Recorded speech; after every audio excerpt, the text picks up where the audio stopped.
விஜய் சட்டமன்ற உறுப்பினர் ஆவார். ஏன்னா அவருடைய செலிபிரிட்டி, அவருடைய ஒரு நடிகர் என்ற அவர் நிற்கக்கூடிய தொகுதியில் ஒரு வாய்ப்பு இருக்கு. மற்றபடி அவர் யாரை நிற்க வச்சாலும் அவர்கள் டெபாசிட் இழப்பார்கள். 15 வயசு 16 வயசு பசங்க தான் இன்னைக்கு அவர் பின்னாடி சுத்திட்டு இருக்காங்களே தவிர அறிவார்ந்த ஒரு சமூகம் அவர் பின்னாடி இருக்குன்னு சொன்னாக்கா அது கிடையவே கிடையாது. அங்கிருந்து பனையூர்ல இருந்து ஒரு ஆபீஸை காலி பண்ணுங்கன்னு சொல்லிட்டு அங்க இருக்கக்கூடிய மக்களே போராடுறாங்க. அப்புறம் எப்படி ஓட்டு போடுவாங்கன்னு சொல்றீங்க? ஏன்னா அவர் இருக்கக்கூடிய பகுதியில், அவர் இருக்கக்கூடிய தெருவிலே அவருக்கு எதிராக இன்னைக்கு மனநிலை மாறிவிட்டது. மக்களோட மனநிலை அந்த அளவுக்கு ஒரு கேவலமான தொண்டர்களை வைத்திருக்க ஒரு கட்சி தான் இந்த கட்சி. ஒழுக்கமே இல்லாத தொண்டர்கள் அவங்க.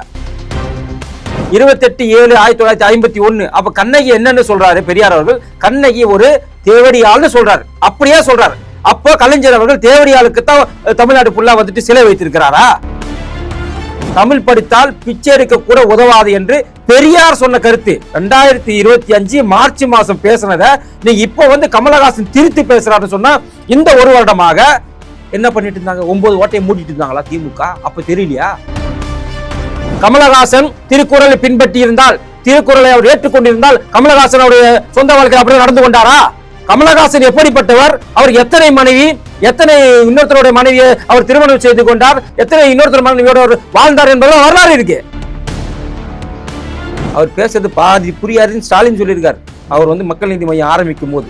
ஏன்னா இவர் சொல்றாரு 60,000 கோடி கொள்ளையடித்து விட்டார்கள், அப்பனும் மகனும் துரைமுருகனும் அவருடைய மகனும் கொள்ளையடித்து விட்டார்கள்னு. அவங்களுக்கு பிஏவா இருந்தாக்க அவர் பேர் என்ன? குடியாத்தம் குமரன். எதிர்கட்சிக்காரன் சொன்னா கூட போய் சொல்றேன்னு சொல்லலாம். இது எல்லாமே உங்களோட அமைச்சர் சொன்னது.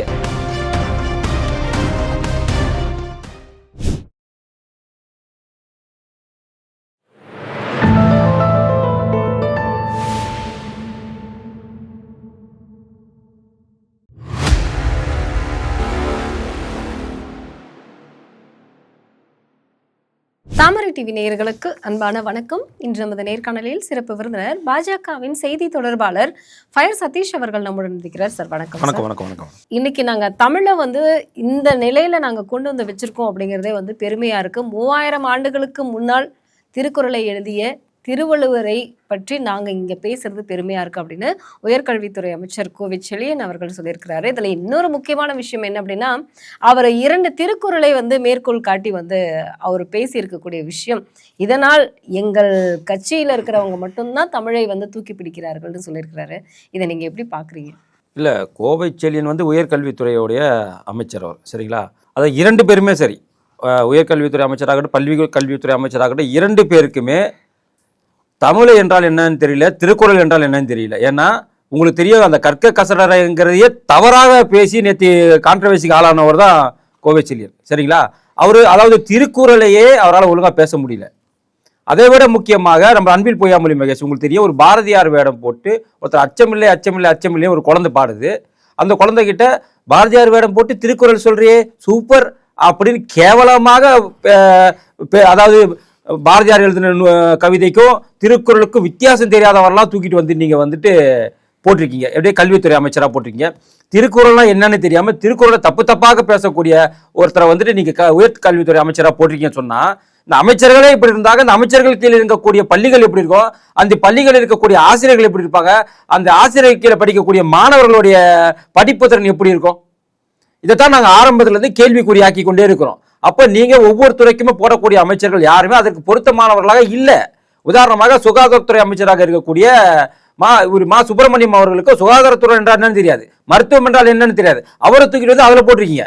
அப்போ ஒட்டுமொத்தமாக 38 அமைச்சர்களுக்குமே என்னன்னே தெரியாது, அந்தந்த துறை என்னன்னு தெரியாம அவர்களை கொண்டு அதுல போட்டதன் விளைவுதான் இன்னைக்கு 9.5 லட்சம் கோடி கடன் இருப்பதற்கு காரணமே பொருத்தம் இல்லாத அமைச்சர்களை பொருத்தமான துறையில போடாதது காரணம் தான் இந்த ஃபெயிலியர் மாடலுடைய சாதனை. சரி, அதிமுகவில் எப்படி போட்டிருந்தாங்க அமைச்சர்கள்? எல்லா அமைச்சருமே யார் மேலேயுமே இந்த அளவுக்கு குற்றச்சாட்டு இல்லை. திமுகவுக்கு மேல இருக்கக்கூடிய குற்றச்சாட்டை விட இங்க அதிமுக மேல என்ன குற்றச்சாட்டு பெருசா வந்துச்சு சொல்லுங்க?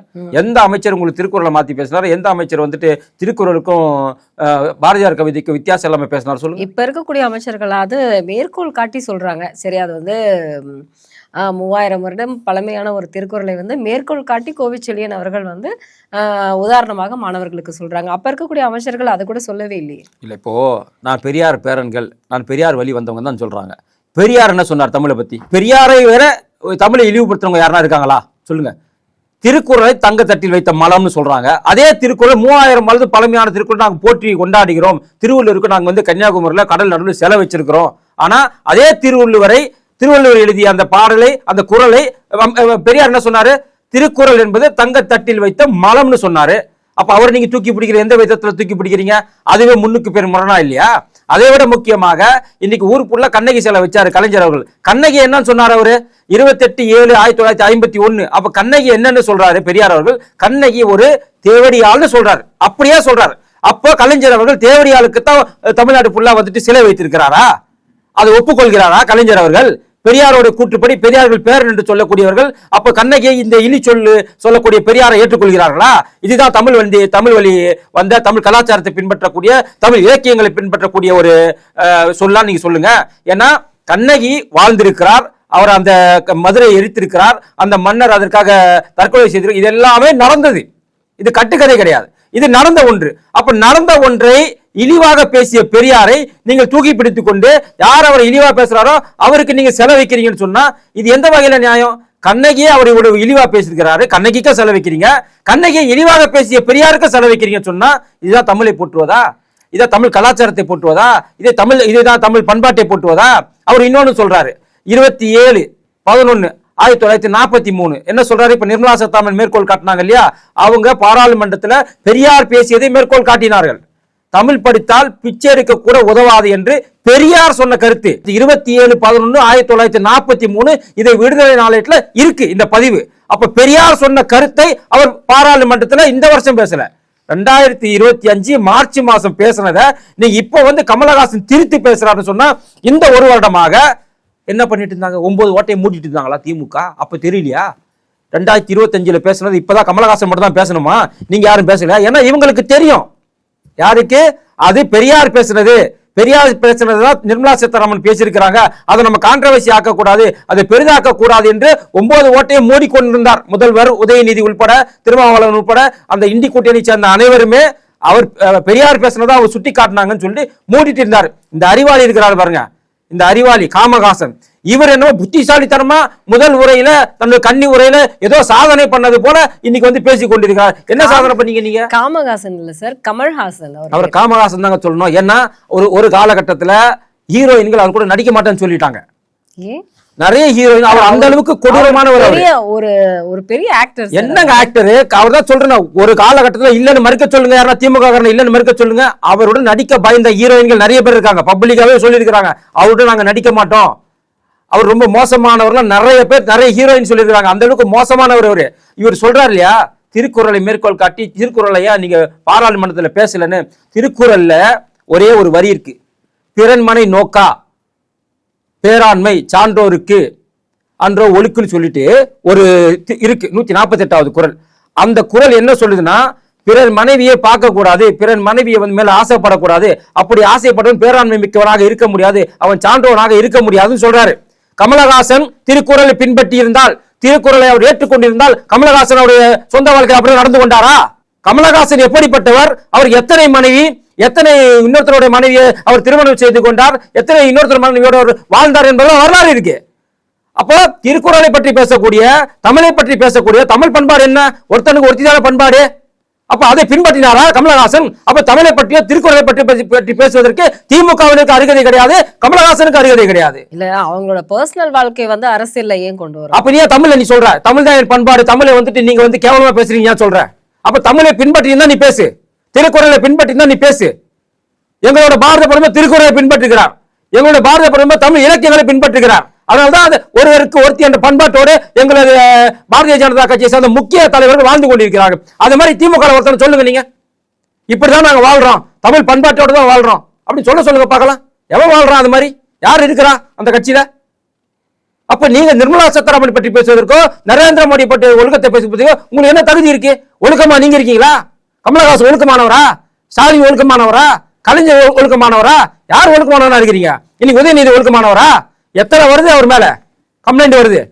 பால் டாயில் குடிச்சாரு, அங்க வந்துட்டு துபாயில வீடு வாங்கி கொடுத்தாரு, கார் ரேஸ் நடத்தினாரு, இதெல்லாம் யாருக்காக? பொண்டாடிக்காக நடத்தினாரா? இதெல்லாம் வருது இல்ல, இதெல்லாம் யாருக்காக பண்ணாரு? அப்போ நீங்க உங்களுடைய வாழ்க்கையில ஒழுக்கமாக இருந்து விட்டு அப்ப நீங்க அடுத்தவங்களை பேசுங்க. நீங்களே ஒழுக்கம் கிடையாது, நீங்களே சரி கிடையாது, நீங்களே தமிழை பின்பற்றுவது கிடையாது, நீங்களே திருக்குறளை பின்பற்றுவது கிடையாது. தமிழை இழிவாக பேசக்கூடிய, திருக்குறளை இழிவாக பேசக்கூடிய ஒரு கயவனை நீங்க என்ன பண்றீங்க? இன்னைக்கு பெரியார் என்று தூக்கி வைத்து கொண்டாடி கொண்டிருக்கீங்கன்னு சொன்னாக்கா அதை ஏற்றுக்கொண்டு சும்மா இருக்க வேண்டுமா நாங்க?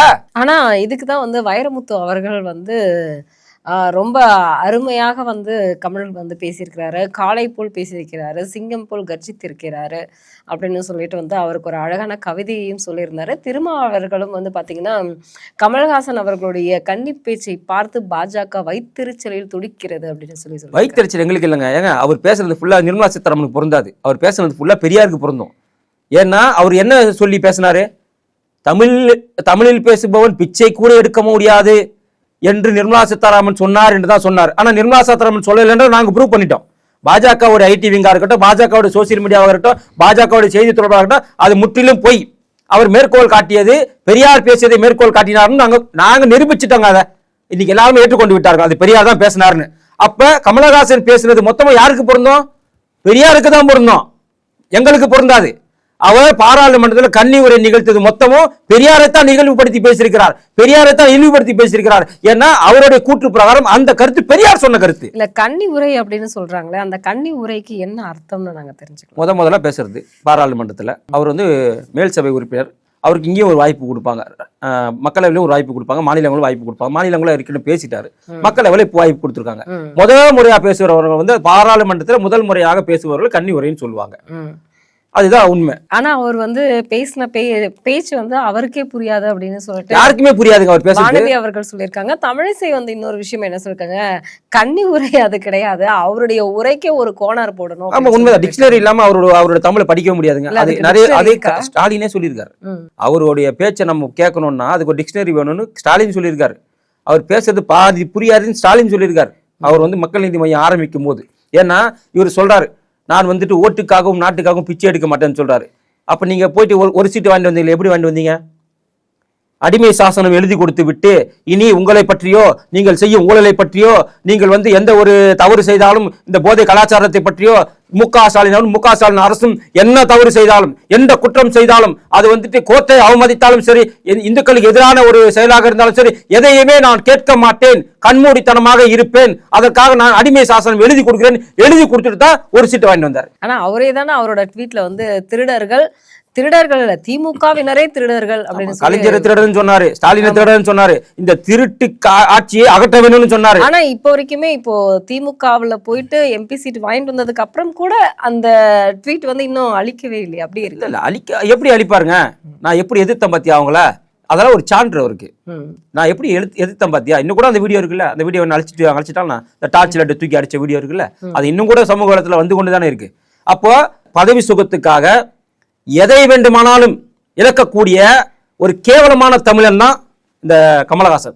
தனக்கு பதவி வேண்டும் என்பதற்காக, தான் ஒரு பாராளுமன்றத்தில் பேச வேண்டும் என்பதற்காக, தனது பதவி சுகத்துக்காக தனது சுயநலத்தையும் தனது சுய கௌரவத்தையும் தன்னுடைய அனைத்தையும் விட்டு கொடுக்கக்கூடிய மிகப்பெரிய ஒரு மோசமான தமிழின விரோதி, தமிழின துரோகி, தமிழர்களுக்கு தமிழ் நாட்டுக்கு மிகப்பெரிய ஒரு துரோகம் செய்த ஒரு தலைவன் இருக்கிறான்னு சொன்னாக்கா ஒரு கேடுகட்ட காமஹாசன். அது அவனுக்கு தான் பொருந்தும். அடுத்ததாக இன்னைக்கு ஒரு முக்கியமான ஒரு விஷயம் வந்து நம்ம பார்க்க இருக்கோம். என்னன்னா, இப்போ 70 தொகுதிகள் வந்து நான் கொடுக்குறேன் அப்படின்னு சொல்லிட்டு தாவேகா சொல்லியிருக்கு.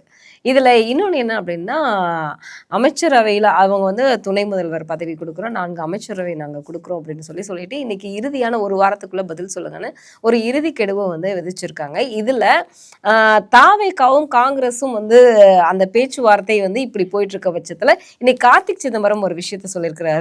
திமுகவினுடைய இழுபறி வந்து அவங்களுக்கே நல்லது கிடையாது அப்படின்னு சொல்லியிருக்காரு. மாணிக் தாக்கூரும் நேற்று ஒரு விஷயத்த சொன்னாரு, நாங்க தான் வந்து தலைமை ஏற்பதற்கு பொருத்தமானவர்கள்னு சொல்லியிருக்காரு. 8 பெருசுல 26 தான் பெருசு அப்படின்னு பேசியிருக்கிறாரு. இன்னைக்கு காங்கிரஸ் இந்த அளவுக்கு நெருக்கடி கொடுப்பதற்கு என்ன காரணம்? ஒன்று தெரிஞ்சுக்கங்களேன், இந்த கார்த்தி சிதம்பரமாக இருக்கட்டும், மாணிக்கம் தாக்கூராக இருக்கட்டும், செல்வ பிறந்தையாக இருக்கட்டும், திருச்சி வேலுச்சாமியாக இருக்கட்டும், இவங்கெல்லாம் குலைக்கிறனாங்க, இது கடிக்காது. புரியுதுங்களா? கனிமொழி அவர்கள் நேரடியாக போய் ராகுல் காந்திகிட்ட பேசிட்டு வந்துட்டாங்க. இந்த கருத்து எல்லாம் ராகுல் காந்தி சொன்னாரா? இந்த கருத்து எல்லாம் ராகுல் காந்தி சொன்னாரா? ராகுல் காந்தி சொன்னால் மட்டும்தான் அது கருத்து, கார்கே சொன்னாதான் அது கருத்து, சோனியா காந்தி சொன்னாதான் கருத்து. இவர்கள் எல்லாம் சும்மானா ஏதாச்சும் பேசிட்டு போகணும், இதான் இவங்களுடைய கருத்தை தவிர இவர்கள் சொல்வது என்னைக்கு நடந்திருக்கு சொல்லுங்க? இவர்கள் இந்த கூட்டணி தான் வேண்டும் என்று முடிவு செய்து எந்த கூட்டணி நடந்திருக்கு? ஒரு காலத்துல ஈவி.கே.எஸ். இளங்கோவன் நம்ம அதிமுக கூட தான் கூட்டணி வைக்கணும்னு விடாப்படியா இருந்தார். கடைசியில் அவரை பதவியிலிருந்து எடுத்துட்டு கே.எஸ். அழகிரிய மாநில தலைவராக்கி திமுகவோட கூட்டணி வச்சது இந்த அரசு. எது? திமுகவுடைய கூட்டணி வச்சது காங்கிரஸ். அது போல திமுகவுக்கு எதிராக யார் பேசினாலும் அவங்கள பதவியிலிருந்து நீக்கிட்டு அவருக்கு பதிலாக வேறு ஒரு நியமிப்பாங்க. ஏன்னா அவர்களும் ஒரு கொத்தடிமை.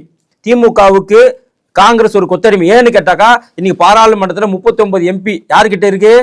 திமுகவோட கூட்டணி கிட்ட இருக்கு. அந்த 39 எம்பியில 10 எம்பி தான் இவங்க எம்பி. மீதி இருக்கக்கூடிய 29 எம்பி யார் எம்பி? இவங்களோட கூட்டணி கட்சி எம்பி. அப்ப இவர்களுடைய பலம் இல்லாமல் பாராளுமன்றத்தில் ஒரு ஆணியை புடுங்க முடியாது ராகுல் காந்தியால. ராகுல் காந்திக்கு பேக் போனாக இருக்கக்கூடிய ராகுல் காந்திக்கு அனைத்து வேலையும் ஸ்கெட்ச் போட்டு கொடுக்கக்கூடிய ஒரு வேலையை பார்க்கறது திமுக. திமுக இல்லைன்னா ராகுல் காந்தி இப்படியெல்லாம் பேச முடியாது. இன்னைக்கு ராகுல் காந்தி இந்தியாவுக்கு விரோதமாக நமது பாரத பிரதமர் இழிவுபடுத்தும் விதமாக இன்னைக்கு பேசுறாரு சொன்னாக்கா அதுக்கு பின்னாடி இருந்து அவர் இயக்குவது திமுகவும் திமுகவுடைய கூட்டணி கட்சிகளும். அதனால இது இவ்வளவு அறிவு எல்லாம் யாருக்கு கிடையாது? ராகுல் காந்திக்கு கிடையாது. அப்படி ராகுல் காந்திக்கு இவ்வளவு அறிவு இருந்தால் அவர் என்னைக்கோ பிரைம் மினிஸ்டர் ஆகியிருப்பார். அவர் ஒரு முட்டாள் என்பதை மீண்டும் மீண்டும் நிரூபித்துக் கொண்டிருக்கிறார் பாராளுமன்றத்தில். அந்த முட்டாளை யார் உருவாக்குறான்னு கேட்டாக்கா திமுக தான் உருவாக்குது. திமுக இல்லை என்றால் ராகுல் காந்தி கிடையாது. அது ராகுல் காந்திக்கு நன்றாகவே தெரியும். அதனாலதான் ஏன்னா தமிழகத்துல அதாவது பூத கண்ணாடி போட்டு தேடினா கூட காங்கிரஸ் இங்க கிடையாது. அது நன்றாகவே உணர்ந்தவர் தான் யாரு? ராகுல் காந்தி. அதனால கண்டிப்பாக அவர் தாவேகா கூட்டணிக்கு போக மாட்டார். அதெல்லாம் 100% வாய்ப்பே கிடையாது. இல்ல தாவேகா கூட்டணிக்கு காங்கிரஸ் வருதா இல்லையா அப்படிங்கிறது அடுத்தபடியான ஒரு பேச்சாக இருந்தாலும், ஆனா காங்கிரஸை கூட்டணிக்குள் சேர்க்க கூடாது அப்படின்னு பாஜக தான் தாவேகாக்கு ஒரு நிபந்தனை விதிச்சிருப்பதாக ஒரு செய்திகள் வந்துட்டு இருக்கு. அதை நீங்க பாத்திருப்பீங்களா? ஒன்னே ஒன்று புரிஞ்சுங்களேன். தாவேகா கூட்டணியில காங்கிரஸ் போயிருச்சுனாக்கா அது என்டிஏ கூட்டணிக்கு தான் லாபம். ஏன்னா திமுக ஒரு கூட்டணி வெளியே வருதுன்னு சொன்னாக்கா அது யாருக்கு லாபமாக இருக்கும்? என்டிஏ கூட்டணி தான் லாபமாக இருக்கும். என்டிஏ கூட்டணிக்கு லாபம்னு நீங்க சொல்றீங்க இல்லையா? ஆனா நிர்மலா சீதாராமன் அவர்கள் சொல்லியிருக்காங்க விஜயை பார்த்து திமுக பயப்படுகிறதுன்னு சொல்லியிருக்காங்க. சீமான் கூட ஒரு பேட்டியில சொல்லியிருக்கிறார் பிரஸ் மீட்ல, இவ்வளவு கூட்டத்தை, அதாவது 5 லட்சம் மக்கள் வரக்கூடிய கூட்டத்தை நான் கூட்டுவேன், விஜயனால மட்டும்தான் முடியுமா? ஏன்னா இந்த கூட்டத்தை பார்த்து பாஜகவும் பயப்படுகிறதோ அப்படிங்கிற மாதிரியான ஒரு சந்தேகத்துக்குரிய கேள்வி எழும்புது இல்லையா? ஏங்க விஜய் மாதிரி 100 பேரை பார்த்துட்டு வந்த கட்சிங்க பாஜக. விஜய் எல்லாம் எங்களுக்கு ஒரு பொருட்டே கிடையாது. விஜய் எல்லாம் எங்களுக்கு ஒரு ஆளே கிடையாது. விஜய் நாங்கள் போட்டியாக நினைப்பது கிடையாது. காங்கிரஸ் கூட்டணியில் சேர்ந்தால், தாவேகாவோடு கூட்டணியில் சேர்ந்தால் பார்லிமெண்டில் இடம் பிடித்து விடுவார்களோ அப்படிங்கிற அச்சம் பாஜகவுக்கு இருக்கும் இல்லையா? எங்க சட்டமன்றத்தில் இடம் பிடிக்க முடியாது, ஒரு கவுன்சிலர் கூட ஆக முடியாதுன்னு நான் சொல்லிட்டு இருக்கேன். நீங்க பாராளுமன்றம் வரைக்கும் போறீங்க. விஜய் கட்சியால ஒரு விஜய் வேணா சட்டமன்ற உறுப்பினர் ஆவார். ஏன்னா அவருடைய செலிபிரிட்டி, அவருடைய ஒரு நடிகர் என்ற அவர் நிற்கக்கூடிய தொகுதியில் ஒரு வாய்ப்பு இருக்கு. மற்றபடி அவர் யாரை நிக்க வச்சாலும் அவர்கள் டெபாசிட் இழப்பார்கள். நீங்க நினைக்கிறீங்களா? மக்கள்லாம் ரொம்ப தெளிவா இருக்கிறாங்க. தாவேகாவெல்லாம் பெரிய ஒரு பொருட்டாவே மக்கள் நினைக்கிறது கிடையாது. அப்படி நினைக்கிறவங்க சொன்னா யாரா இருப்பாங்கன்னா 15 வயசு 16 வயசு பசங்க தான் இன்னைக்கு அவர் பின்னாடி சுத்திட்டு இருக்காங்களே தவிர அறிவார்ந்த ஒரு சமூகம் அவர் பின்னாடி இருக்குன்னு சொன்னாக்கா அது கிடையவே கிடையாது. எஸ் சார், அப்படிலாம் ஒத்துக்க முடியாதுல்ல. நேற்று சிறிது நேரத்துல ஒரு பிளாக் டிக்கெட் விற்கிற மாதிரி அவ்வளவு மனுக்கள் 50,000 மனுக்கள் கொஞ்ச நேரத்திலே சேல் 5000 மனுக்கள். நீங்க எக்ஸ்ட்ரா பிளஸ்ஸா பேசுறீங்க. இல்ல சார், 50,000 விருப்ப மனுக்கள் நேற்று சேல் 5000. நேற்று ஒரு நாள் மட்டும் 5000 50,000ல 5000 சேல்ஸ் ஆனது. மீதி ஆன்லைன்ல. அதுக்கப்புறம் ஆன்லைன்ல ஏன்னா அவ்வளவு பேர் அங்க கூட்டிட்டாங்கன்னு சொல்லிட்டு அங்க டிராபிக் ஜாம் ஆயிருச்சு. அங்க இருக்கக்கூடியவங்களே பனையூர்ல இருந்து ஆபீஸ் தூக்கு அப்படின்னு சொல்லி பொதுமக்கள் போராட ஆரம்பிச்சிட்டாங்க. எங்க பனையூர்ல இவர் இருப்பதனால் எங்களுக்கு அசௌகரியமாக இருக்கிறது, இவங்க தொண்டர்கள் யாரும் ஒழுக்கமா இல்ல, காரை ஓடிக்கிறான், பைக்கை ஓடிக்கிறான், எகிரி குதிக்கிறான், இவங்க தொண்டர்கள் யாரும் ஒழுக்கமா இல்லைன்னு சொல்லிட்டு நேற்று போராட்டம் நடத்திருக்கிறாங்க. பனையூர்ல இருக்கக்கூடிய அங்க இருக்கக்கூடிய பொதுமக்களும் அங்க இருக்கக்கூடிய குடியிருப்பு வாசிகளும் போராட்டம் நடத்திருக்கிறாங்க. அங்க இது என்னங்க? இங்க இது என்ன? இது நாங்க இருக்கணுமா இங்க வேண்டாமா? அங்கிருந்து பனையூர்ல இருந்து ஒரு ஆபீஸை காலி பண்ணுங்கன்னு சொல்லிட்டு அங்க இருக்கக்கூடிய மக்களே போராடுறாங்க. அப்புறம் எப்படி ஓட்டு போடுவாங்கன்னு சொல்றீங்க? ஏன்னா அவர் இருக்கக்கூடிய பகுதியில், அவர் இருக்கக்கூடிய தெருவிலே அவருக்கு எதிராக இன்னைக்கு மனநிலை மாறிவிட்டது. மக்களோட மனநிலை அந்த அளவுக்கு ஒரு கேவலமான தொண்டர்களை வைத்திருக்க ஒரு கட்சி தான் இந்த கட்சி. ஒழுக்கமே இல்லாத தொண்டர்கள்.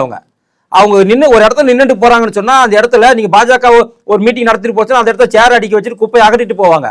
இவனுங்க சேரை உடைச்சிட்டு குப்பையெல்லாம் போட்டுட்டு அங்க குடி பாட்டில, அந்த பாட்டில, இந்த பாட்டில, சிகரெட் கட்டமா கிடக்கும். யாரு? இந்த தாவேகா கூட்டத்துல. ஆனா பாஜக கூட்டத்தில் அப்படி இருக்காது. அதை மக்கள் வெறுக்க தொடங்கிட்டாங்க. இன்னைக்கு பனையூர்ல அது நடந்திருக்கு. நேற்று போராடி இருக்கிறாங்க. இந்த ஆபீஸ் எங்க எடுக்கிறீங்களா இல்லையா அப்படின்னு போராடி இருக்கிறாங்க. நேற்று மிகப்பெரிய ஒரு பேசும் பொருளா நேற்று மாறி இருக்கு. புது கட்சி அப்படிதான் இருக்கும். தேமுதிக கூட தான் எவ்வளவு பேர் விருப்பம் பண்ணி கொடுத்தாங்க விஜயகாந்த் ஆரம்பிக்கும் போது. ஆனா விஜயகாந்த் உங்களுக்கு எக்ஸ்டாப்ளைஸ் ஆயிட்டாரா? முதலமைச்சர் ஆயிட்டாரா? எதிர்கட்சி ஒரே கட்சி கூட்டணி வைத்த பிறகு தனித்து நின்ற பிறகு விருதாச்சலத்தில் ஒரே ஒரு சீட் அவர் மட்டும் தான் ஜெயிச்சாரு. அந்த இதான் இவருக்கும் ஏற்படும் சொல்றேன். அவர் அடுத்த எலெக்ஷன்லயே அவர் கூட்டணி வைத்துக் கொண்டார். யாரு கூட? அதிமுகவோட கூட்டணி வைத்ததின் விளைவு எதிர்கட்சி தலைவரானாரு. அவர் அடுத்த முறையும் அதுக்கு அடுத்த எலெக்ஷன் நின்னாரு மக்கள் நல கூட்டணின்னு. அவராலே ஜெயிக்க முடியல.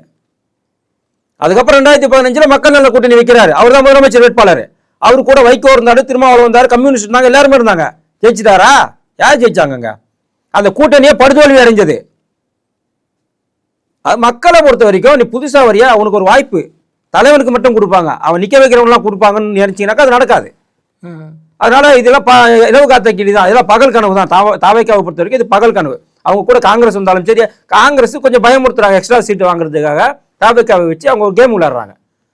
ஏன்னா போன தடவை வந்துட்டு கம்மியாக கொடுத்தாங்க, இந்த தடவை எங்களுக்கு 2 டிஜிட் மேலே இருக்கணும், எங்களுக்கு வந்து 40 சீட் வேணும், 50 சீட் வேணும்னு அவங்க வந்து பேரம் பேசுறாங்க. அந்த பேரம் பேசுவதற்கு இங்க இருக்கக்கூடிய தலைவர்கள் வந்துட்டு, ஏன்னா இப்போ கார்த்தி சிதம்பரத்துக்கு ஒரு குரூப் இருக்கு, மாணிக்கம் தாக்கூர் கிட்ட ஒரு குரூப் இருக்கு, அதே போல செல்வ பெருந்தகை ஒரு குரூப் இருக்கு. இவங்க எல்லாருமே ஒரு குரூப்பா இருக்காங்க. அவனுக்கு 2 எம்எல்ஏ வேணும். அப்ப அவன் கத்தனாதான் ஏதாச்சும் தூக்கி போடுவாங்க. திமுக இந்தா பொறை எடுத்துக்கோ, இந்தா எலும்பு துண்டு எடுத்துக்கோ அப்படின்னு போடணும்னா கத்தனாதான் கொடுப்பாங்க. கத்தனை எப்படி கொடுப்பாங்க? அதனால கத்தி கொண்டு இருக்கிறாங்க. ஆனா திமுக 4 கட்சிகளுக்குமே சேர்ந்து 5 சீட்டு தான் கொடுத்திருக்கிறதாக ஒரு தகவல் வெளியாயிருக்கு. இதுல முஸ்லீம் லீக் எல்லாமே வந்து 25 சீட் வேணும் அப்படின்னு சொல்லி திமுக கிட்ட வந்து ஒரே நெருக்கடியாக இருப்பதாக ஒரு விஷயம். ஆனா இன்னொன்னு என்னன்னா, கட்சி கூட்டணி பேச்சுவார்த்தைகள் முடிந்து விட்டதாக வந்து திமுக தரப்புல இருந்து ஒரு அறிவிப்பும் வெளியாயிருக்கு. இதுல 2ல எது உண்மை? இல்லை, நேத்திக்கு இவர் சொல்லியிருக்காரு, துரைமுருகன் சொல்லியிருக்காரு, நாங்கள் இன்னும் பேச்சுவார்த்தை நடக்கவில்லை, இன்னும் வந்துட்டு நாங்கள் குழுவே அமைக்கலை, இன்னும் பேச்சுவார்த்தை குழுவை நாங்கள் இன்னும் அமைக்கலை, குழு அமைக்க போகிறோம். ஆனால் இவங்களோட கூட்டணியில் இருக்கக்கூடியவங்களாம் என்ன சொல்கிறாங்கன்னாக்கா, இந்த தடவை நாங்கள் அது விசிகாக இருக்கட்டும், இரட்டை இலக்கத்தில் தான் நாங்கள் சீட்டு வேணும், கையை கட்டி இந்த தடவை நாங்கள் இருக்க மாட்டோம், கொடுக்கறத வாங்கிட்டு போக மாட்டோம் எல்லாமே. இப்போ இது எப்போ பிரளயம் ஆகும்னாக்கா, சீட் ஷேரிங் நடக்கும்போது அப்போதான் இவங்க கூட்டணிக்கு என்ன நடக்க போகுது, இந்த கூட்டணி பலம் வாய்ந்த கூட்டணியா இல்லை வந்து உடைய போகிற கூட்டணியாங்கிறது எப்போ தெரியும்னா, எப்போ இவங்க எனக்கு தெரிஞ்சு இவங்க கடைசி வரைக்கும் சீட் ஷேரிங் பண்ண மாட்டாங்க. எலெக்ஷன் அறிவிச்சதுக்கு கொஞ்சம் நாளைக்கு முன்னாடி எனக்கு தெரிஞ்சு எலெக்ஷன் ஒரு அடுத்த வாரம் அறிவிக்கிறாங்க, இந்த வாரம் தான் அதுக்கான வேலையில ஈடுபடுவாங்க. ஏன்னா அது வரைக்கும் இந்த கூட்டணி பிரிய கூட நாங்கள் ஒற்றுமையாக தான் இருக்கிறோம், நாங்கள் ஒன்றா தான் இருக்கிறோங்கிறத மக்கள் மனநிலையில் அவங்க புகுத்தணுங்கிறதுக்காக இந்த வேலையை செய்கிறாங்க. ஆனால் இங்கே என்டிஏ கூட்டணி பார்த்தீங்கன்னாக்கா தெளிவாக இருக்கிறாங்க. இப்போ என்டிஏ கூட்டணியில் ஷேர் ஷேரிங்லேருந்து எல்லாமே முடிய போகுது. ஆல்ரெடி பேச்சுவார்த்தை நடந்துச்சு. இன்னைக்கு குழுவை அமைச்சிட்டாங்க. இன்னைக்கு பாஜகவில் விபி துரைசாமி தலைமையில் ஒரு குழு அமைச்சு அவங்க தான் இன்னைக்கு அந்த சீட் ஷேர் பற்றி அவங்க தான் பேச போகிறாங்கன்னு ஒரு குழு அமைச்சிட்டாங்க. அதிமுகலையும் அமைச்சிட்டாங்க. இங்கே சீட் ஷேரிங் நடந்து கொண்டு இருக்கிறது. யார் யாருக்கு எந்த தொகுதின்ற பேச்சுவார்த்தை நடக்க ஆரம்பிச்சிட்டாங்க. ஆனால் அங்கே இன்னும் யாருக்கு எவ்வளோ தொகுதின்றதை அவனு பேசி முடிக்கல. ஏன்னா இப்போ அதை பேசினாக்கா கூட்டணிக்குள்ள பிளவு ஏற்படும். நான் வரமாட்டேன், நீ போக மாட்டேன், எனக்கு தேவையில்லை, உனக்கு வேணும், அவன் வெளியே வந்து பேட்டி கொடுப்பான். அப்படி பேட்டி கொடுக்கும்போது மக்கள் வந்துட்டு இப்போ திமுக கூட்டணி உறுதியாக இருக்குது, என்டிஏ கூட்டணி வந்துட்டு பலமா இல்லைன்ற மாதிரி ஒரு கட்டமைப்பை இன்னைக்கு திமுக உருவாக்கி வச்சிருக்காங்க. அந்த உருவாக்கின பிம்பம் எங்க உடைந்து போயிடுவோம் என்பதற்காக இன்னைக்கு இப்படிப்பட்ட ஒரு நாடகத்தை இவங்க திமுக நடத்துறாங்க. அவங்க கடைசி வரைக்கும் எலெக்ஷனுக்கு ஒரு மாசத்துக்கு முன்னாடி தான் இந்த சீட் ஷேர் நடக்கும், யாராருக்கு என்னென்ன தொகுதின்றதை பிரிப்பாங்க. அது வரைக்கும் இவங்க அந்த வேலையை செய்ய மாட்டாங்க. இப்போ ஒரு கரண்ட் நியூஸ், அதாவது இந்த நேர்காணலுக்கு ஒரு 5 நிமிஷத்துக்கு முன்னாடி ஒரு நியூஸ் வெளியாயிருக்கு.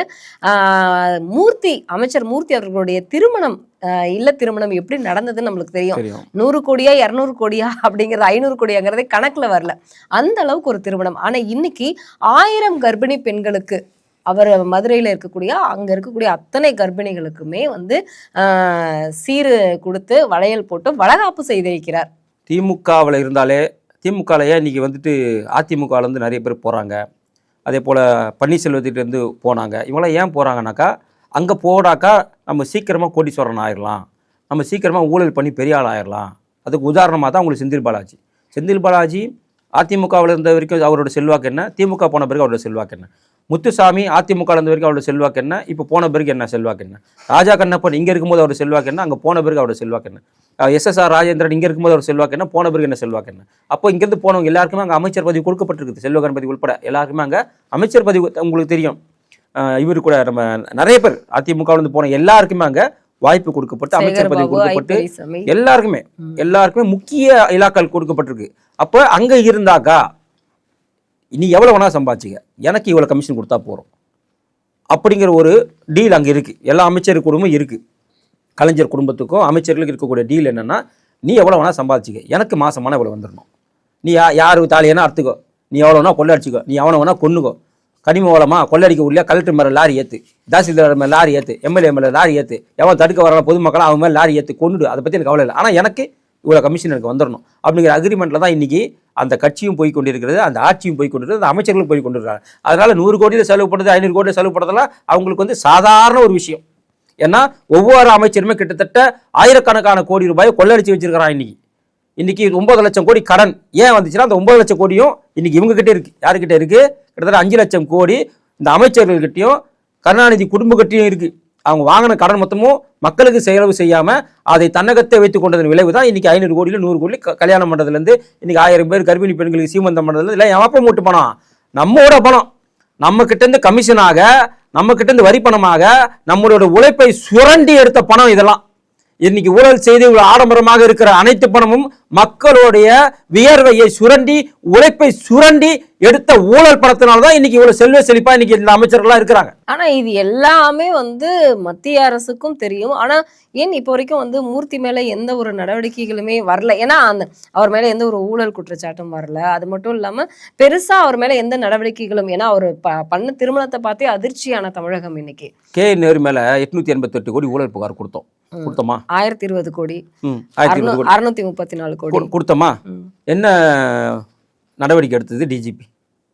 கோர்ட்டும் சொல்றாங்க அவர் மேல வந்துட்டு எஃப்ஐஆர் நீங்க போடல, எஃப்ஐஆர் போட்டால் தான் இடி உள்ள வர முடியும் அப்படின்னு சொல்றாங்க. நீங்க அதாவது பூர்வாங்க நடவடிக்கை கூட ஒன்றும் எடுக்கல. பூர்வாங்க நடவடிக்கைன்னா அழைத்து விசாரித்து நடந்ததா இல்லையா என்ற முகாந்திர விசாரணையை கூட இன்னும் நடத்தாமல் வச்சிருக்கிறாங்க. எந்த அடிப்படையில் இப்போ இடி உள்ளே வர முடியாது? யாராச்சும் நீங்கள் எஃப்ஐஆர் போட்ட தான் இடி வந்து விசாரிக்க முடியும். இடி தன்னுடைய தஸ்தவேஜுகளை கொடுத்துட்டாங்க. ஏங்க இது நடந்திருக்குங்க, வாட்ஸ்அப் உரையாடல் இருக்குங்க, வாட்ஸ்அப்பில் நான் 35 லட்சம் கொடுத்து நம்ம சொல்லியிருக்கிறாங்க, வாட்ஸ்அப்பில் அந்த டேட்டா இருக்குங்க. எல்லா டேட்டாவும் கொடுத்த பிறகும் சாதாரணமாக வழக்கு தொடரலாம், எந்த ஒரு நிபந்தனையும் தேவையில்லை. அந்த அளவுக்கு உங்களுக்கு ஆதாரங்களை கொடுத்தும் ஏன் இந்த டிஜிபி ஒன்றும் வழக்கு போடலை? அப்போ நீங்கள் மூர்த்தி மேலே கொடுத்தா மட்டும் வழக்கு போட்டுருவீங்களா? திமுக ஆட்சி இருக்கும் வரை இங்கே இருக்கக்கூடிய காவல்துறை அவங்க மேலே வழக்கு போடாது. ஆனால் குஜராத்தில்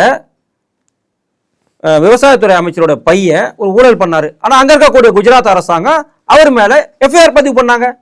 அப்போ அது அரசாங்கமா இது அரசாங்கமா? 30,000 கோடி கொள்ளையடித்து விட்டார்கள் ஒரு வருஷத்துல. மகனும் மருமகனும். யாரை சொல்றாரு? சபரீசனையும் உதயநிதியை கொள்ளையடித்து விட்டார்கள். யார் சொல்றா? அவரோட கட்சியை சார்ந்த அப்போது நிதி அமைச்சராக இருக்கக்கூடிய பிடிஆர் பழனிவேந்தியாரன் சொல்றாரு. வழக்கு போட்டீங்களா? எஃப்ஐஆர் ஃபைல் பண்ணீங்களா? 60,000 கோடி கொள்ளையடித்து விட்டார்கள், அப்பனும் மகனும், யாரு? துரைமுருகனும் அவருடைய மகனும் கொள்ளையடித்து விட்டார்கள்னு அவங்களுக்கு பிஏவா இருந்தாக்க, அவர் பேர் என்ன? குடியாத்தம் குமரன். அவர் சொன்னாரு. வழக்கு போட்டீங்களா? பூர்வாங்க நடவடிக்கை எடுத்தீங்களா? எஃப்ஐஆர் எதுவும் போட்டீங்களா? உங்க கட்சிக்காரன் தானே சொன்னா. எதிர்கட்சிக்காரன் சொன்னா கூட போய் சொல்றேன்னு நீங்க சொல்லலாம். இது எல்லாமே உங்களோட அமைச்சர் சொன்னது, அந்த துரைமுருகனோட பையன் சொன்னது, பையன் மேல அவரோட பிஏ குற்றச்சாட்டு வச்சது. இதெல்லாம் நீங்க பண்ணிட்டீங்களா? இப்ப அடுத்த ஆட்சிகளுக்கான நடவடிக்கைகள் கண்டிப்பாக எடுக்கப்படும். கண்டிப்பாக ஒட்டுமொத்த அமைச்சர்களும் தீகா சிறையில் இருப்பாங்க. ஆட்சி மாற்றம் ஏற்பட்டால் கலைஞர் குடும்பம் உட்பட யார் யார் மேலெல்லாம் வழக்கு இருக்கிறதோ, யார் யாரெல்லாம் சொத்துக்கு அதிகமாக மக்களை ஏமாற்றி சொத்து சேர்த்து வைத்திருக்கிறதோ அவர்கள் அனைவருமே கண்டிப்பாக சிறைக்கு செல்வது உறுதி.